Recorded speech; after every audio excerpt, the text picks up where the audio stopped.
ओम नमः शिवाय।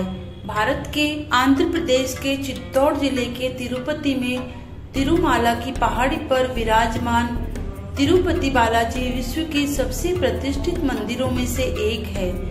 तिरुपति बालाजी मंदिर 7 चोटियों से घिरा हुआ है, जिस वजह से तिरुपति बालाजी मंदिर को 7 पहाड़ियों का मंदिर भी कहा जाता है। तिरुपति बालाजी से प्राचीन की कई पौराणिक कथाएं जुड़ी हुई है।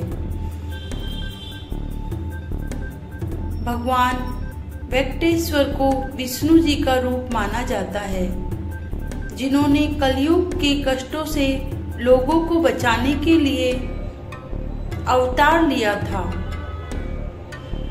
तिरुपति मंदिर की कहानी भगवान विष्णु और माता लक्ष्मी के धरती लोक पर अवतार लेने से जुड़ी है।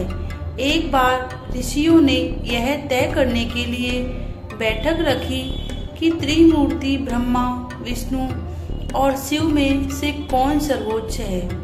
उन्होंने महर्षि भृगु को यह महत्वपूर्ण कार्य सौंपा, क्योंकि वह अपनी बुद्धिमत्ता और निष्पक्षता के लिए प्रसिद्ध थे। इसके बाद महर्षि भृगु तीनों देवों की परीक्षा लेने के लिए चल पड़े। महर्षि भृगु सबसे पहले ब्रह्मा जी के पास जाते हैं, फिर ना उन्हें प्रणाम करते हैं और न ही उनकी स्तुति करते हैं। यह देख ब्रह्मा जी को महर्षि भृगु पर बहुत क्रोध आता है। उनका क्रोध इतना बढ़ जाता है कि मुख बिल्कुल लाल हो जाता है। ब्रह्मा जी का क्रोध अंगारों में बदल गया। कुछ क्षणों बाद उन्होंने अपना गुस्सा ठंडा करने का प्रयास किया। भृगु, ना तो तुमने मुझे प्रणाम किया, ना ही मेरा सम्मान किया। ऐसा करके तुमने मेरा अपमान किया है। फिर भी मैं तुम्हें इसलिए क्रोधवश कुछ नहीं कह रहा हूँ, क्योंकि तुम मेरे पुत्र हो। इसी कारण मैं अपने क्रोध को दबा रहा हूँ। मैं यही देखना चाहता था ब्रह्मादेव, आप मेरा ऐसा आचरण देख अपने मुख पर क्रोध रोक पाते हैं या नहीं। अब मुझे आज्ञा दीजिए। ब्रह्मा जी से भेंट करने के बाद महर्षि भृगु भगवान शिव से मिलने कैलाश पहुँचे। भगवान शिव ने जैसे ही महर्षि भृगु को आते देखा, वह प्रसन्न हो गए और भृगु ऋषि का आलिंगन करने लगे। पधारिए महर्षि भृगु, आपका स्वागत है। मेरा आलिंगन स्वीकार कीजिए। महादेव, आपने हमेशा ही धर्म और वेदों की मर्यादाओं का उल्लंघन किया है। आप इन दुष्ट राक्षसों और असुरों को जो वरदान देते हैं, उनके कारण सृष्टि को कई प्रकार के संकटों का सामना करना पड़ता है। इसलिए मैं आपका आलिंगन कदापि स्वीकार नहीं करूंगा। महर्षि भृगु के मुख से यह बात सुनकर भगवान शिव गुस्से से लाल हो उठे। उनका क्रोध इतना अधिक बढ़ गया कि वे त्रिशूल उठाकर भृगु पर प्रहार करने लगे। महर्षि भृगु, आपका इतना साहस, जो आप यह अपशब्द बोलकर मेरा अपमान कर रहे हैं। नहीं प्रभु, इस तरह ऋषि भृगु पर प्रहार करना आपके लिए उचित नहीं है। आपने क्रोध को शांत कीजिए। क्रोध प्रलय और सर्वनाश का प्रतीक है। मुझे क्षमा कीजिएगा महादेव, यदि मेरे कारण आपको कोई कष्ट हुआ हो तो। मैं यहाँ किसी प्रयोजन से आया था। आपका क्रोध देखकर मुझे उसका उत्तर मिल गया। अब मुझे आज्ञा दीजिए। इस घटना के बाद महर्षि भृगु ने वैकुंठ धाम की ओर प्रस्थान किया। वैकुंठ पहुँचने पर ऋषि भृगु ने भगवान विष्णु को सोते हुए पाया और देवी लक्ष्मी उनके पैरों को दबा रही थी। क्रोध के आवेश में और विष्णु के धैर्य और महानता की परीक्षा लेने के लिए महर्षि भृगु ने भगवान की छाती पर लात मारी, जहाँ लक्ष्मी भाग्य की देवी के रूप में निवास करती है। भगवान विष्णु ने अपने नेत्र खोले और ऋषि प्रभु के पैर पकड़कर बोले, प्रिय ऋषि प्रभु, यदि मैंने आपको असुविधा पहुंचाई हो तो मुझे क्षमा चाहता हूँ। कृपया मुझे आपको मेरी छाती पर प्रहार करने के कारण आपके पैर में होने वाले दर्द को कम करने दीजिए। भगवान विष्णु विनम्रता और क्षमा से क्षुब्ध होकर ऋषि भृगु ने अपने कृत्य के लिए पश्चाताप से भर गए। भगवान विष्णु महर्षि भृगु के चरणों को दबाने लगे। अपने प्रति प्रेम देख महर्षि भृगु की आंखों में आंसू आ गए।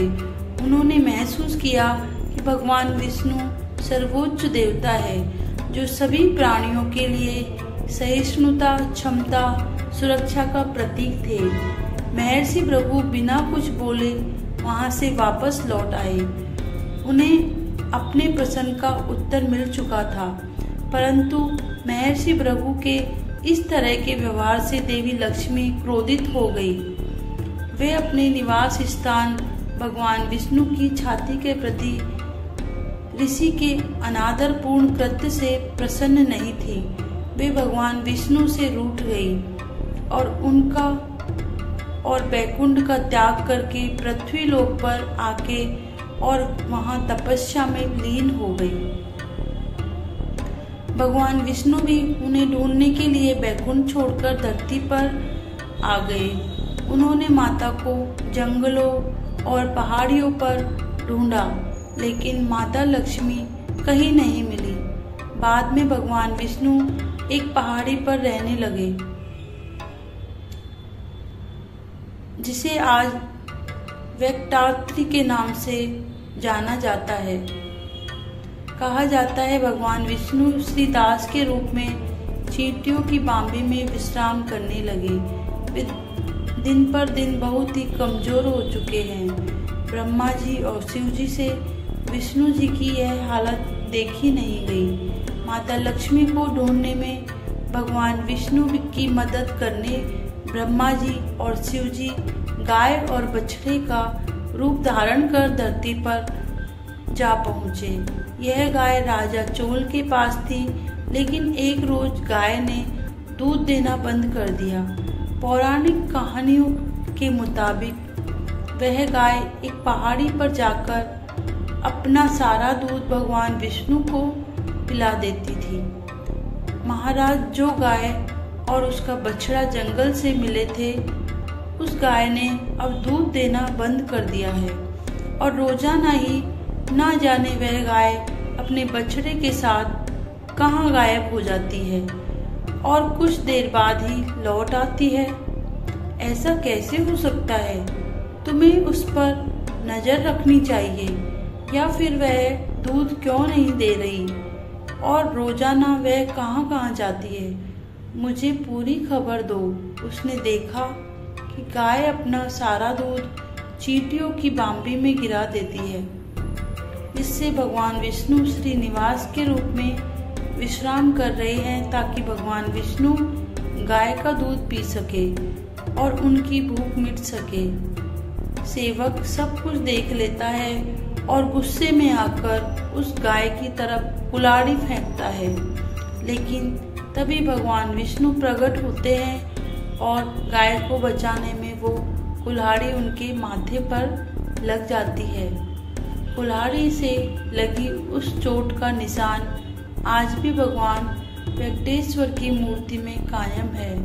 भगवान विष्णु को कुल्हाड़ी लगते ही सेवक वहां से भागकर सीधा राजमहल पहुंचा और उसने सारी बात राजा चोल से कही। सेवक की बात सुनकर राजा चोल हैरान रह गए और घबराहट में भगवान विष्णु से क्षमा मांगने के लिए उस स्थान पर पहुंचे। क्षमा कीजिए भगवान, क्षमा कीजिए, क्षमा कीजिए विष्णु, आप तो साक्षात नारायण हैं, आप तो क्षमा देने वाले हैं। आप तो करुणा के अवतार है, मेरे आराध्य देव है। भगवान विष्णु ने राजा चोल को क्षमा कर दिया और एक वरदान दिया, मैं तुम्हें क्षमा करता हूँ और एक वरदान देता हूँ कि तुम अपने अगले जन्म में अगस्ता के राजा बनोगे। तुम्हारी एक पुत्री होगी जिसका नाम होगा पद्मावती और तुम्हारी पुत्री पद्मावती का विवाह मेरे अवतार वेंकटेश्वर से होगा। और फिर राजा चोल ने अगस्ता राजा के रूप में अगला जन्म प्राप्त किया और देवी लक्ष्मी ने पद्मावती के रूप में उनके घर में जन्म लिया। समय बीता, इधर पद्मावती बड़ी हुई, उधर श्रीनिवास यानी कि भगवान वेंकटेश्वर को, जो कि भगवान विष्णु के ही अवतार थे, उन्होंने सपने में राजा को वह वरदान याद दिलाया जो उन्होंने राजा चोल को पिछले जन्म में दिया था।